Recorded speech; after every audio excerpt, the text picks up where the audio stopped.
السلام علیکم ورحمۃ اللہ وبرکاتہ۔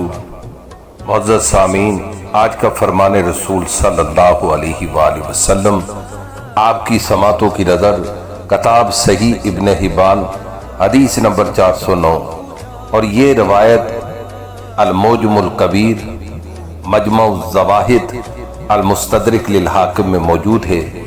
اس کے راوی حضرت مالک رضی اللہ تعالیٰ عنہ بیان کرتے ہیں کہ رسول اللہ صلی اللہ علیہ وآلہ وسلم ممبر پر چڑھے، جب آپ نے ایک سیڑھی پر اپنا پیر مبارک رکھا تو کہا آمین، پھر جب دوسری سیڑھی پر پیر مبارک رکھا تو کہا آمین، پھر جب تیسری سیڑھی پر پیر مبارک رکھا تو کہا آمین۔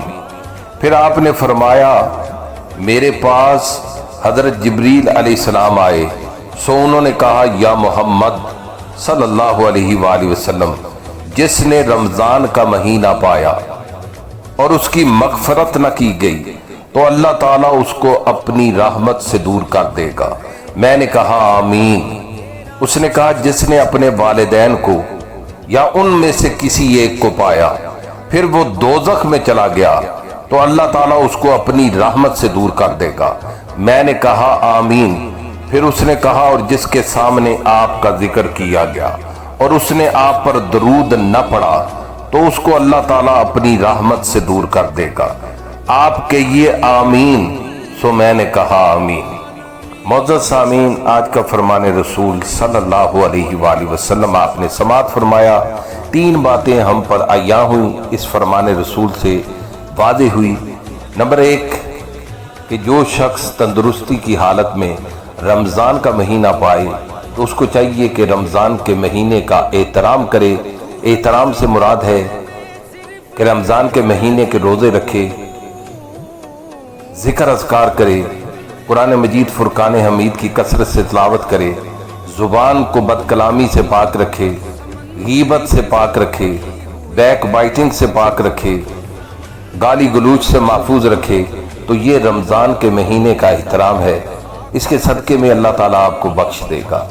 نمبر دو پہ یہ بات واضح ہوئی، وہ خوش نصیب جس کے والدین زندہ ہیں یا ان دونوں میں سے کوئی ایک زندہ ہے، اس کو چاہیے کہ ان کی سیوا کرے، ان کا حکم بجا لائے، ان کی خدمت کرے، ان سے بد کلامی نہ کرے، ان کی بے ادبی نہ کرے۔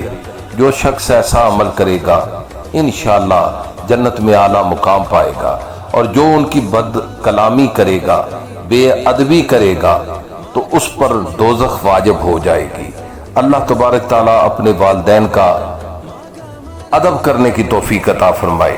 نمبر تین پہ جو اہم بات سرکار مدینہ صلی اللہ علیہ وآلہ وسلم نے ہم پر واضح کی، وہ یہ کہ جب پیارے نبی کا پیارا نام آپ کی سماعتوں میں آئے، جب فخر موجودات سرور کائنات تاجدار مدینہ حضرت محمد صلی اللہ علیہ وآلہ وسلم کا پیارا نام آپ کی سماعتوں میں آئے تو آپ پہ واجب ہے کہ پیارے نبی پہ درود پڑھیں۔ جو درود نہ پڑھے گا وہ رحمت سے محروم رہے گا۔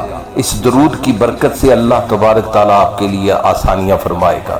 اس درود کی برکت سے اللہ تبارک تعالیٰ آپ کے شب و روز میں برکت عطا فرمائے گا، آپ کے جان اور مال میں برکت عطا فرمائے گا۔ اس پیارے نام کے صدقے میں اللہ تعالیٰ آپ کی اولاد کو نیک اور صالح بنائے گا۔ اس لیے اللہ رب العزت سے یہ دعا ہے کہ اللہ تبارک تعالیٰ ہمیں رمضان کا احترام کرنے کی، اپنے والدین کا ادب کرنے کی اور نبی کریم صلی اللہ علیہ وآلہ وسلم پر کثرت سے درود پڑھنے کی توفیق عطا فرمائے۔ کل تک کے لیے خالد محمود گولڑوی کو اجازت دیجیے۔ اللہ تبارک تعالیٰ آپ کا اور میرا حامی ناصر۔ اللہ نگہبان۔